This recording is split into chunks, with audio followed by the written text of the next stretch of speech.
All right, Paul, let's begin. Hello, my name is Gerard Suarez, and I am a researcher at the Center for Local and Regional Governance. Good morning, sir. Good morning. Could you please briefly introduce yourself so the audience may know a bit more about you? Hi, I'm Erwin Alampay. I'm a professor at the National College of Public Administration and Governance, and I used to be the director for the Center for Local and Regional Governance. All right. So, could you please share your insights on how this book came about in the first place? I guess part of it is that when I became director for the Center for Local Regional Governance, I always told the staff naman from the very beginning that uh, whatever we do, whether it's extension work, whether it's research, we want to try to bridge that parang try try mandate of research extension and teaching. Meaning, at the back of our minds, whatever we do, we try to translate it into research products that can be put in a book and then can be used for teaching. So yung libro na to, it's an outcome of different things that we do in the center. So whether it's direct research or whether it's extension work, uh, we try to capture what we do and then write about it. So yung pag tinignan mo yung book, some of them are from lectures ng former directors. Some of it are uh, yung mga reports for um, agencies that commissioned us, and then we translated into articles. And then some of it are products by resource persons that we engage in the center. Parang ganon. Oh, parang madami po nakapasok na perspective sa libro. As you just said, it's not just the work of people from the center, but there are articles from resource speakers and reports to other agencies which have commissioned us as well. So given that, could you give the readers a teaser on what they can expect to find in the book? Of course, the underlying theme is everything is connected to local governance.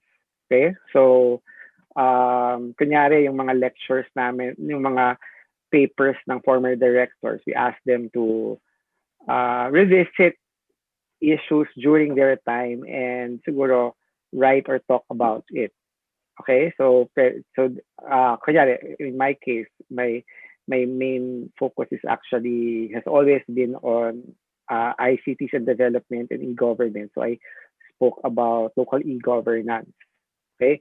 Or when we had a project on federalism, sabi ko sayang naman we were commissioned by the ILG to do research on federalism. Can we include that here? So that was in line with then meron kasing mag-anniversary na rin yung local government code. So we thought it would be a useful paper for people studying local government. And I think one of the interesting contributions also in the book are the chapters particularly on the barangay, because I think there's not enough written on the barangay, and I think it's a very landmark paper because it's empirical, it's a national survey, and in fact, ako nga I try to share that article online na rin eh. But I think it's a very those two are very useful and very current things, yung barangay reform and also yung subnational design, yung sa federalism, and uh, yung article on persons with disabilities. Kasi I was surprised that even our report on persons with disabilities, ayun, report lang dati online. So this one is written for the book. I get so many invitations or emails asking me to talk about persons with disabilities. And then parang sisip ko, bakit ako? And I realized it was because there's a dearth in articles or papers on PWDs. So those three are actually, and the other thing I'm proud of is that those three are actually products of the center. So kaya super nilagay ko maraming authors because it's really a work of the center. Okay, and I think that's something to be proud of. We always say nga, di ba, the center, the CLRG is a community of practice, and literally this book is a output of that community. So you've mentioned landmark articles such as the Barangay Reform Paper or the chapter on persons with disabilities. And to add, there are also articles which ask about the structure of local governments. So notably po yung first chapter. That being said, the biggest issue on everyone's mind now is the pandemic, obviously, and trying to transition the country back towards a new normal. So given this climate of uncertainty and parang kapakapalan tayo lahat, are there any topics in the book that can help policymakers, local practitioners, or even students think about things in ways that aren't immediately obvious? In short, why is this book a good purchase at this time? Well, I think the new normal requires rethinking how we think of delivering services. So I'll start off na lang siguro with my chapter, which is local e-governance. And I think many of the things it tackles include bridging the digital divide, accessing technology, the issues with related to that. That will be very current with the new normal, obviously. Okay? What should local governments do in terms of tapping or using ICTs for development? The other important thing also is, kunyari, when you think about the pandemic, it's also interesting to think about. Of course, it requires a bit of ano lang din, being mindful of what issue you're talking about. Yung recently I was talking to another researcher about ano ba yung performance ng mga federal forms of government in the pandemic. And I realized they're not actually doing well.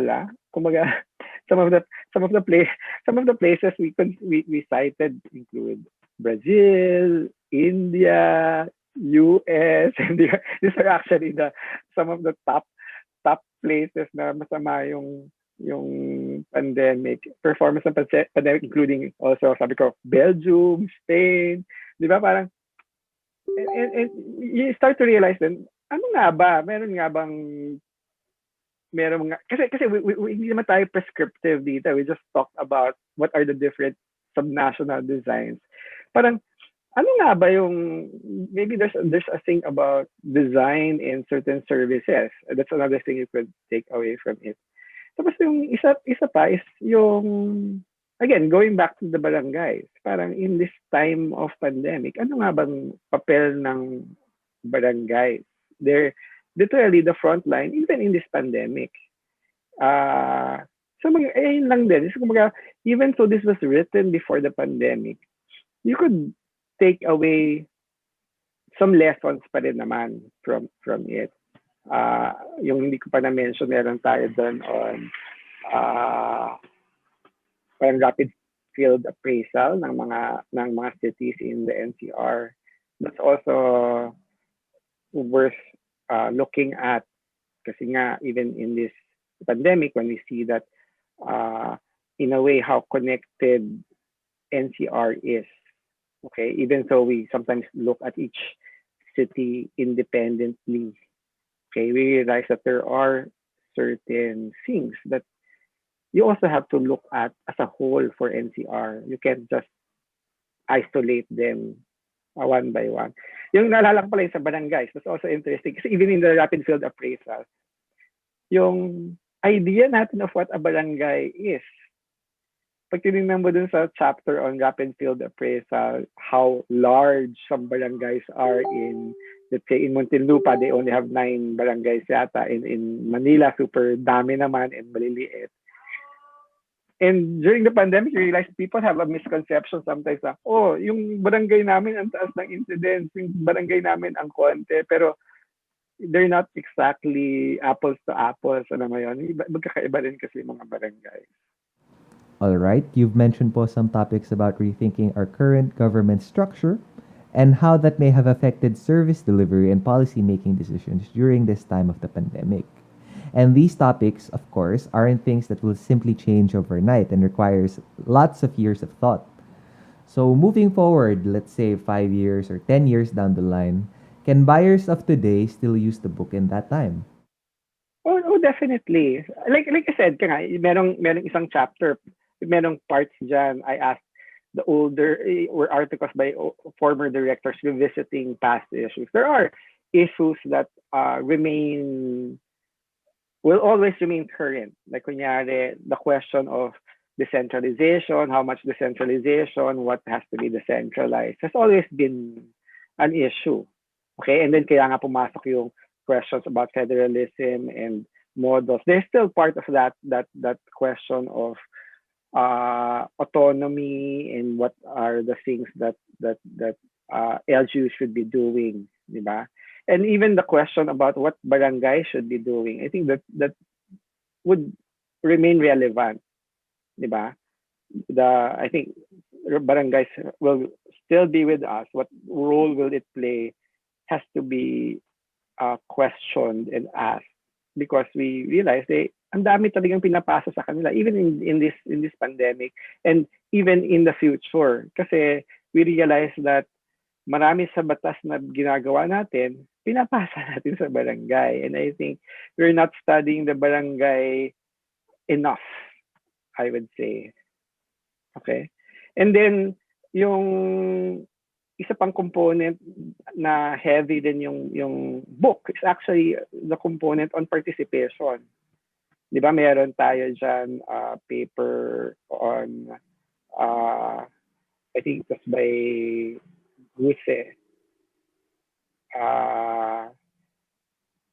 on participation, tapos meron din diyan si Dixon Yasay on yung participation, BUB, bottom up budgeting, di ba? And then of course open data is also about uh, participation in a way. Okay. So last question po. So I've been framing my questions thinking about yung would-be audience of the book. But would you say that this book also has some use or appeal to the general public? Is this something that they can also benefit from if they were to read it? Lalo na in terms of relating it to local governance and that sort of thing. Oh yeah, yeah. I mean, I think we also lack materials or understanding of how government and local government works. Parang pag minsan mas na-highlight often is the national government, but everyone of us, even kunyari mga pag may bagong public ad student, I ask them to go around and experience what's happening in their communities for them to realize many of our encounters with government is about local government. So in that respect, when you read the book, you have a better appreciation of local government. So baka not all chapters might be relatable, but definitely you'd have a better understanding of how government works by by reading the book. Okay, Sir Irwin, thank you very much for your insights and your time. Local Matters, Experiences in Autonomy, Decentralization, and Beyond is available now. If you want a book that can help in giving you perspective in this time of pandemic and beyond, especially when it comes to local governments and thinking about local governance, simply click the link in the description down below to reserve your copy today.